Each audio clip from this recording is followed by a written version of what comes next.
interview with the victorious Apex support. Thank you very much. Yes, the victorious Apex special here.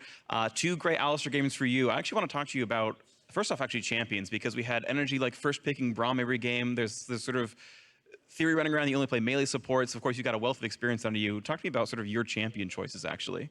I just play whatever my team needs and whatever I think is strong in the meta.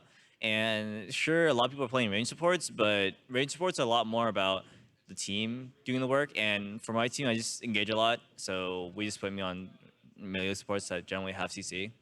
Right, you've got Ray running around playing full damage, Aurelia and Jax and things like that. Like, it makes sense that it fits the team comp pretty well. Yeah, I think it just fits our team style. I mean, that's what people in Korea play all the time. Yeah, makes a lot of sense. Of course, you guys emulated them quite a bit. You did a bunch of practice over there before the split started. And I then want to talk about actually the start of the split coming into now, because you started out really, really strongly. Apex is a super hyped team. And then the last couple of weeks have been a little bit weird. You had that weird upset loss to Phoenix 1. Like, what's been happening? It feels like you guys aren't quite up to that old form. It's hard to say what exactly is happening, but we're definitely not looking very strong. There's just a lot of issues behind the scenes that we're still working through. And our team is really young players, and we have a lot of room to improve, and we're running out of time too. So it's pretty frustrating on our end. I guess it must be, but right now you are sitting in a spot where you're pretty much in control for 6th place right now. You beat CLG the first time around, you beat them again, you hold the tiebreaker. This feels like you've got a good shot to get yourselves into the North American playoffs. Do you see that as your future pretty confidently? Well, getting into playoffs is nice, it's helpful, but in the end, doing well in playoffs means a lot more. I mean, getting 6th place in playoffs doesn't really mean much to me.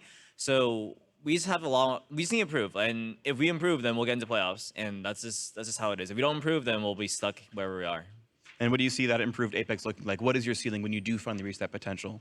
I think we saw a lot of potential in the first few weeks when we were gelling really well together, but right now we aren't really in sync too much, and things are all over the place, and we aren't looking as strong. That's kind of the ups and downs of our team right now. It makes a lot of sense. Well, special good luck on improving, getting yourself into the shape that you want to be in, because I know you can be an excellent team. Thank you very much for your time. Congratulations on the win. Good luck with the rest of the split. And now let's throw it over to the analysts. Thank you very much. Free getting to hear from EpicSkillshot after their 2-0 victory over NRG. Still talking about some of the complications that the team is having and how they're looking to improve. And it's much more about that than necessarily just getting that 6th place spot and making it to playoffs. They want to be able to contend once they get there.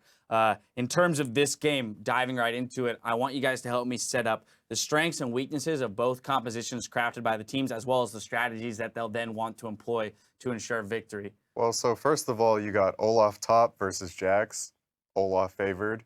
You got Victor against Zillion.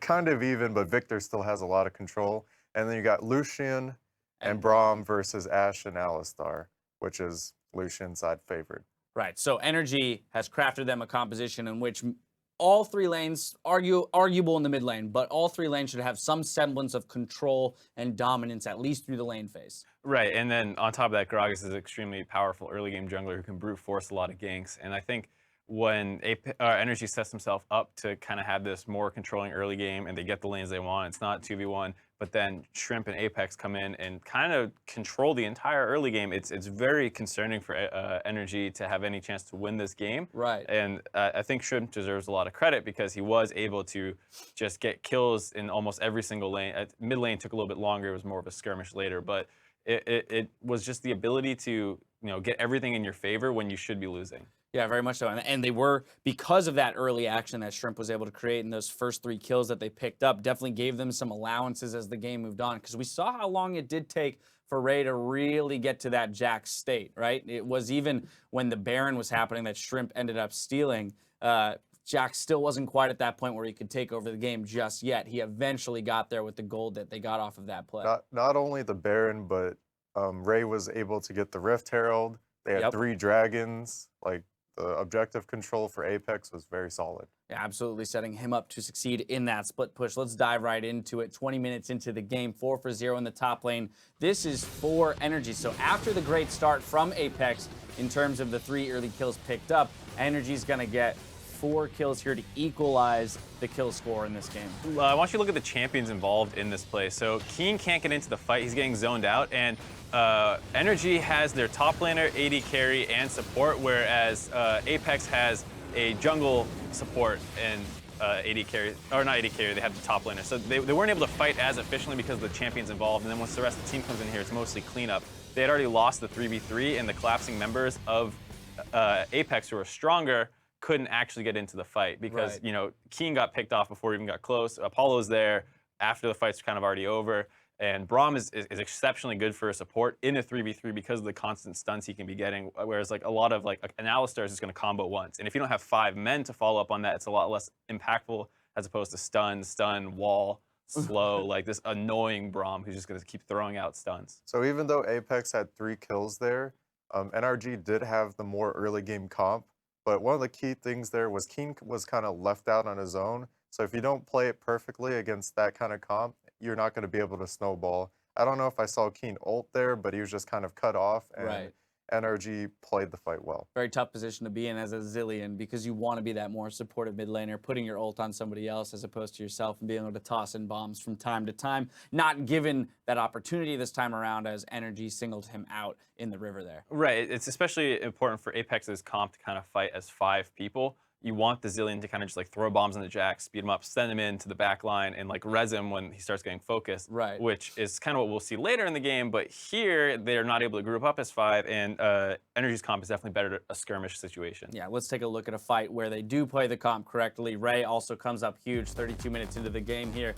3 for 0 for Apex, but we see Ray will make a couple very sweet mechanical outplays himself, as well as the support from Keem to keep him alive when he almost goes down. So in this fight, Ray targets the Lucian first and goes around for GBM and gets a really, really nice stun here on top of the GBM. And Great flash out of the gravity. Yeah, and he basically wins the fight for his team right there with a nice Keen ult onto Ray. Yeah. The unfortunate Q hit there from the axe on Olaf, popping the ultimate. But Ultimately, I think, you know, it would have been I don't think it would have mattered. it would have been a 3 for 1 versus a 3 for 0. Right. But Ray just played that fight extremely well. And what you said earlier is extremely important, is that Shrimp getting that Baron steal stalled out long enough for Jax to hit that point where he can actually go in like that. Because if he's not at a couple important item breakpoints, getting the Titanic Hydra, while not necessarily the most common item, was a really intelligent choice. Gave him the extra tankiness he needed, and he could start kind of tanking a lot of backline damage. I do think like a big factor of 2 of those fights that we just viewed was the mispositioning of both mid laners. Keen wasn't in position with Zilean, and GBM gave Ray a target to jump on as Victor.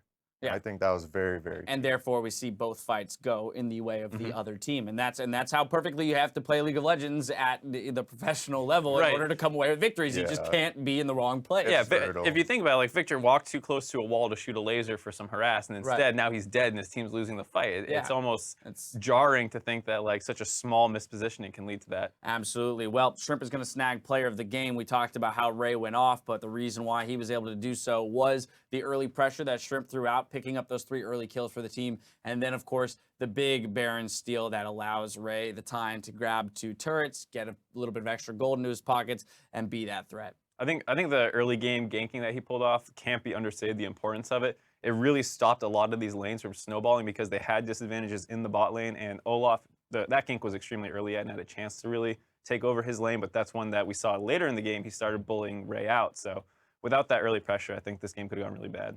Yeah, Jax also itemized very well. He had the Trinity Force into Titanic Hydra and Frozen Mallet, which gave him a lot of HP. So even with Olaf chasing him down, we saw that Ray could just jump away over walls with 4 jumps. Oh, yeah. Oh, my goodness. The wall jump escape that we saw in the bot lane after he picked up that inhib turret post Baron was long. It was lengthy, really, is all that it was. Keen with a But little bit of help there to speed him up. Tons of cooldown and lots of leaps coming out of that Jax. Anyway, we've got 1 series completed, but don't go anywhere because our match of the week between Liquid and Immortals begins right after this. Dardot gets his latest shot at Rainover right after the break. So stick around. We'll be right back.